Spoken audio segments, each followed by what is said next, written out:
बीमारी है, लव जिहाद बीमारी है, जस्टिस। ठीक है, आपको शादी करनी है, लेकिन तुम लड़की हो ना, तो तुम क्यों बदलने के पीछे एकदम तुली हुई हो? लड़के से बोलो, क्या तुम बदल सकते हो मेरे लिए? लेकिन जवाब आएगा नहीं, because we still live in a patriarchal society.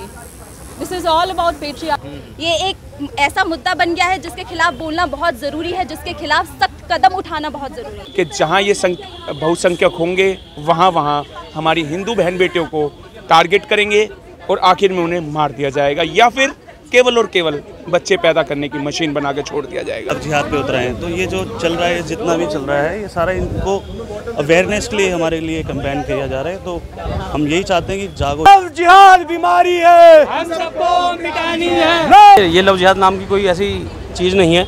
Love जिहाद एक षड्यंत्र है हिंदुओं को ख़त्म करने का, अपनी आबादी बढ़ाने का, और इसको इन्होंने जो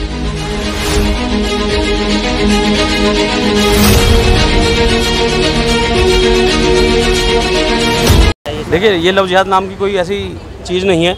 लव जिहाद एक षड्यंत्र है हिंदुओं को ख़त्म करने का, अपनी आबादी बढ़ाने का, और इसको इन्होंने जो सबसे सॉफ्ट नाम दिया है उसका नाम है लव जिहाद।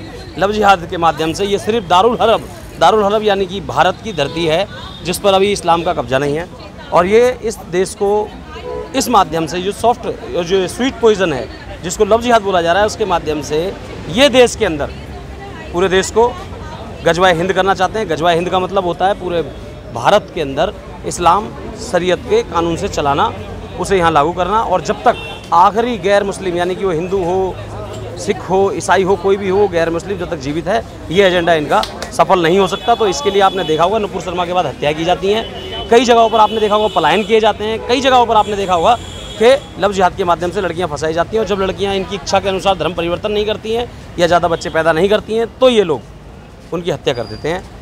आपने देखा होगा सूटकेस में पाई जाती है, कई नालों के बगल में पाई जाती हैं, तो इसी को ये लोग लव जिहाद। मार्च क्यों हो रहा है, सबसे बड़ा सवाल तो यही है। आप क्या अपनी घर की बेटी को किसी भी तरीके से किसी ऐसे गैर मर्द के हाथ छोड़ सकते हैं जो कि उसके ऊपर अत्याचार करें? ये सवाल सिर्फ मेरा नहीं है, ऐसे हज़ारों हिंदू पिता का है, हिंदू माताओं का है, जो कि ये आस में रहते हैं कि ठीक है हम लोग मॉडर्न हो रहे हैं, बट इज़ दिस मॉडर्निटी? क्या अपना रंग रूप बदल के, अपना नाम बदल के किसी से प्यार करना, ये आपकी मॉडर्निटी है? ठीक है, दूसरे मज़हब में अगर आप शादी करने को तैयार हैं, जान तो ले कि वो कौन है, आप उनसे सवाल करें।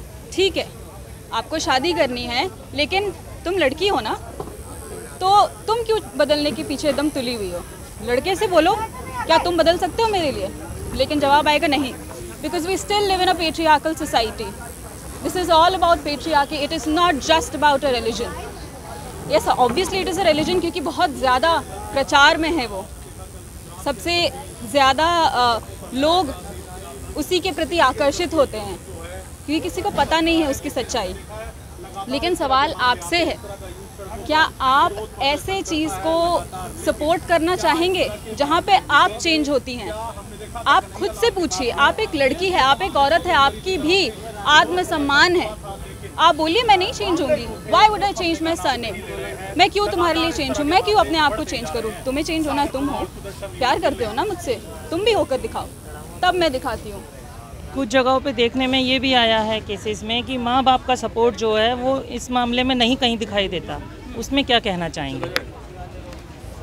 पहली बात तो मुझे लगता है कि कोई भी हिंदू माँ बाप अपनी बेटी को एक मुस्लिम घर में देने के लिए तैयार नहीं है, और यही रीज़न है कि लव जिहाद का जो मामला है वो इसीलिए उठा है क्योंकि लड़कियों के मना करने के बावजूद, उनके मना करने के बावजूद जो है लड़के उनके पीछे पड़े हैं। चाहे आप वो निकिता तोमर का केस ले लीजिए, चाहे आप अंकिता का केस ले लीजिए, या फिर आप नैना मिश्रा का केस लीजिए, तीनों ही केसेस में लड़की ने जो है मना किया है, इनकार किया है, उसके इनकार के बावजूद लड़के उसके पीछे पड़े रहते हैं। ये कहाँ की इंसाफ़ी है? आप मुझे बताइए कि अगर मैंने ना का मतलब ना होता है, अगर आप वो बात समझ ले तो शायद हमें ये धरना प्रदर्शन करने की ज़रूरत ही नहीं पड़ती। कुछ लड़कियां डर की वजह से भी अपने घर पर नहीं बताती हैं, उसमें क्या कहना चाहेंगे आप उन पेरेंट्स को जो इस मामले को कभी कभी इग्नोर भी कर देते हैं? बताना नहीं चाहिए, ऐसी तो कोई बात नहीं होनी चाहिए। फर्स्ट ऑफ ऑल कि आपको पेरेंटिंग का सबसे पहला स्टेप अपने बच्चों से खुलकर बात करें। अगर आपके बच्चे आपको नहीं कह पा रहे हैं कोई चीज़, तो इसमें आपकी गलती है कि आपने अपने बच्चों से उस तरीके से बात नहीं करी। सबसे पहला तो सवाल माँ बाप पे ही उठ जाता है ना, आपकी बेटी क्यों नहीं आपको बता पा रही है, और अगर आप इग्नोर कर रहे हैं तो आप हिंदू नहीं हैं। सिंपल है। अगर आप माँ बाप है, आपको अपने बच्चे की चिंता होनी चाहिए। आप ये बात बोल रहे हो कि इग्नोर कर रहे हैं, ये बताता है किसी के आगे, और यही कार्य सरकार कर रही है। कहीं ना कहीं इनका जनसंख्या नियंत्रण होना अति आवश्यक है। आप देख सकते हैं जहाँ इनकी संख्या 40% से 50% होती है, वहाँ हिंदू जो है अल्पसंख्यक हो जाता है।